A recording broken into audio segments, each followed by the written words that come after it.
Rrëzimin e Zotit Rama nuk e shoh as thjesht si ndërhyrje të ndërkombëtare. Nuk e shoh edhe si rebelim të Spiropalit, Ditmir Bushatit apo të disa tjerëve në Partinë Socialiste. Të gjithë rebeluesit e Partisë Socialiste gjatë gjithë ditës shkruen statuse dhe ndarë takohen së bashku sepse kanë shpirtin atje. Nga ana tjetër ne duhet dim se Zoti Rama të gjithë i ka në dorë, i ka të kap. Spiropali ka kryer veprime antiligjore. Ndonse jo në masën e Belina Balluku, por në çdo rast Zoti Rama e ka dëshminë. Dhe përpasoj Spiropali vjen vërdall më shumë për të përmirësuar imazhin e Zotit Rama si demokrat që lejon mendimin ndryshe para në brenda partisë, se sa si një lëvizje e cila i kundërvijnë ashpër Zotit Rama. I vetmi që i kundërvijnë me vetdije dhe me është Arben Manaj, i cili është një kundërshtar i hershëm i Zotit Rama. Por të tjerët, ta të sotme duke filluar nga Ditmir Bushati, i shoh me skepticizëm. Jam i bindur që ata nuk e duan Edi Rama. Jam i bindur që Ditmir Bushati e do mundësisht që nesër të zhduket Edi Rama nga skena politike. Dhe për të kam edhe fakte dhe prova. Por jam i bindur se Ditmir Bushati nuk e ka fuqi politike, por edhe fuqin morale që t'i kundërvijnë Edi Ramës deri në një luftë për jetë apo vdekje. Është e pamund.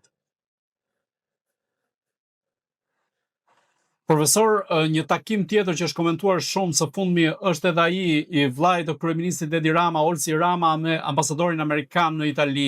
Çfarë do të thotë ky takim ku vllai i kryeministrit takon një diplomat të lartë amerikan dhe në këtë rast këto takime private që përfshin diplomat, vllain e kryeministrit e tjerë, çfarë diskutohet realisht? Të paktën nëse do ta kemi në pikpamjen tuaj diplomatike, por edhe të shkencave politike, por edhe të asaj që ndodh në Rogoz. Të jemi sinqert, nuk i di detajet e këtij takimi, thjesht jam njohur me një lajm të tillë dhe fillimisht nuk e kam besuar. Nuk e kam besuar sepse vllai i Zotit Edi Rama, domethënë Olsi, është i përfolur për korrupsion dhe për lidhje me trafiqet dhe kartelet e drogës, që nga Xibraga e deri në dëshmi të tjera në kryeqytete të ndryshme të Europës, nga dëshmitar të tjerë të cilët janë gjykuar dhe janë hetuar dhe janë dënuar nga gjykatat europiane të ndryshme për lidhje me kartelet e drogës. Pra, të gjitha dëshmitë çojnë te fakti se Olsi Rama është i përfshirë, ashtu si dhe Edi, në veprimtari kriminale dhe mafioze. Dhe në këtë kuptim nuk do doja dhe nuk po besoja që ambasadori amerikan në Itali do të takonte një person të tillë. Gjithsesi, Olsi Rama është qytetar amerikan dhe në këtë aspekt ligjërisht, po jo moralisht, mund të jetë e justifikuar një bisedë, një takim midis të dy personave. Ndoshta ka patur edhe ndonjë mesazh ambasadori amerikan në Itali për kryeministin e Shqipërisë, të cilin nuk ka dashur ta japi në mënyrë të drejtë për drejtë ose publikisht, por ka dashur ta dërgojë nëpërmjet Olsit tek Edi. Dhe më së shumti unë i kam besuar këtij varianti, këtij versioni, sido që takimi me Olsin është një takim i cili nuk i bën nder asnjë personaliteti amerikan. Ju thatë disa raste të hapjes të procesit dhe të hetimit, nuk po them të marrjes si të pandehur, të zotit Rama në Shtetet Bashkuara të Amerikës, por ka zëra të besueshëm se Olsi pastron paratë e Edit dhe paratë e tija me investime në Shtetet Bashkuara të Amerikës, sidomos në New York. Ka zëra të besueshëm se në strukturat e inteligjencës amerikane njihen dhe janë të njohura këto investime, madje janë raportuar edhe në Departamentin e Shtetit Amerikan, dhe për pasojë nuk do doja të besoja që ambasadori amerikan në Itali apo ndonjë ambasador tjetër të takohej me vllajën e kryeministit të Shqipërisë. Gjithsesi, në politikë ndodh gjithçka, edhe armisht më të mëdhej në fund ose në proces të armiqësive dhe të luftrave të konflikteve janë të detyruar të bisedojnë me njëri tjetrin, ndonse i vrasin njëri tjetrit me mira ushtar dhe si e tillë mundet që të ketë ndonjë arsye të fortë, siç është ndonjë mesazh thash për kryeministin, për të besuar se Olsi Rama e ka marrë mesazhin dhe ja ka dhënë vllajt të tij kryeministit. Nga ajo çfarë shoh në sjelljet, në mimikën, në qëndrimet, në retorikën e zotit Rama, shoh që ai paktën është shumë i shqetësuar. Ai nuk e bën gjumin e qetë. Shoh që është lodhur shumë këto 2 muajt e fundit. Është lodhur sinqerisht edhe fizikisht. Dhe lodhja e tij ka të bëjë më shumë me depresionin se sa me ndonjë smundje fizike, sepse në fund fundit herën diskale e ka patur me kohë nuk e ka sot. Madje e ka operuar para 2 vitesh a 3 vitesh dhe për pasojë për disa kohë mundet edhe do duhet të mos e shqetësonte. Por depresioni, cilin e ka shkaktuar vetë me sjelljet e tij, me marrëdhëniet e tij të diskutueshme dhe të kontestueshme, ai ka krijuar vetes problematika të cilat nuk mund të mbyll dhe nuk do t'i mbylli, sepse të trija bashkë, presioni ndërkombëtar, protesta dhe presioni i brendshëm tek Partia Socialiste, cilën e pam edhe në takimin me kryetarët e bashkive, do të bëjë që zoti Rama një ditë prej ditësh, presioni s'pak, gjithashtu, do të bëjë që zoti Rama një ditë prej ditësh të përfundojë komshi me Erion Gëni.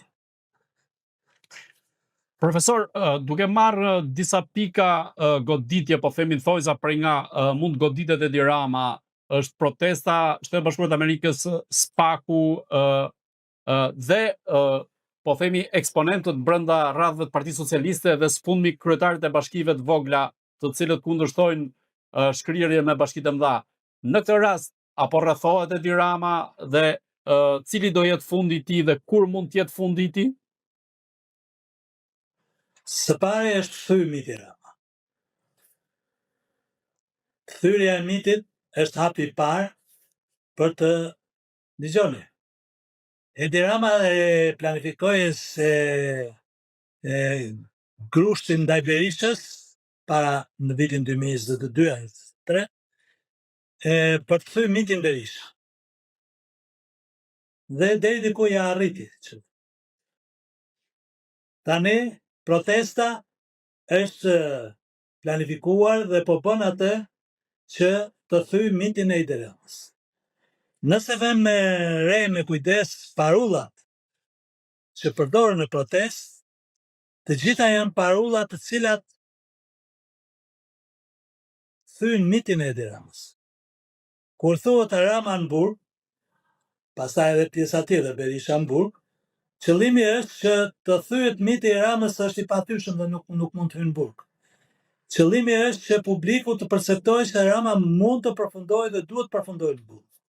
Pra, të ndryshojë perceptimi, të thyet miti. Dhe thyrja e mitit është hapi i parë.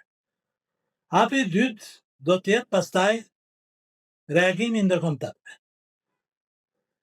Hapi i tretë do të jetë krijimi i një grupi të organizuar brenda Partisë Socialiste si alternativë kundër Edi Ramës. Dhe kjo besoj, të dyja këto besoj do të ndodhin në shtator, brenda muajit shtator. Dhe duke ndodhur të trija këto element, kam përshtypjen se do të kanë ardhur dosje plot më pak që dëshmojnë përfshirjen e Edi Ramës në veprimtari kriminale pafundme, por mund vinë në një dosje decisive, të cilat ekzistojnë. Ekzistojnë në Berlin, ekzistojnë në Bruxelles, ekzistojnë në Paris, ekzistojnë në Washington, ekzistojnë në Londër. Pra gjithandej, megjithëse për në Paris duhet të them një parantesë.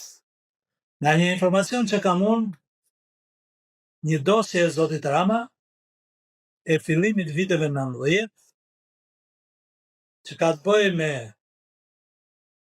ikonat, me shitjen e tyre, me trafikun e tyre në Francë, është fshehur, nuk është zhdukur, është fshehur. Është kyçur që të mos publikohet.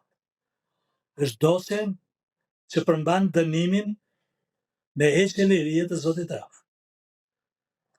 Dhe kjo dosje i mbahet, keni vënë re sa me çfarë mirësie dhe me çfarë dashurie sillen Macron dhe Edi Rama me njëri tjetrin. Edi Rama, Macron e respekton Ramën sepse ky i gjunjëzohet atij. Rama ishte ai që në çdo hap ka përkrahur me forcë, me arrogancë madje, pikpamjet dhe opsionet franceze sa i përket Kosovës. Sepse nuk mund bëjnë ndryshe, se është dosja aty.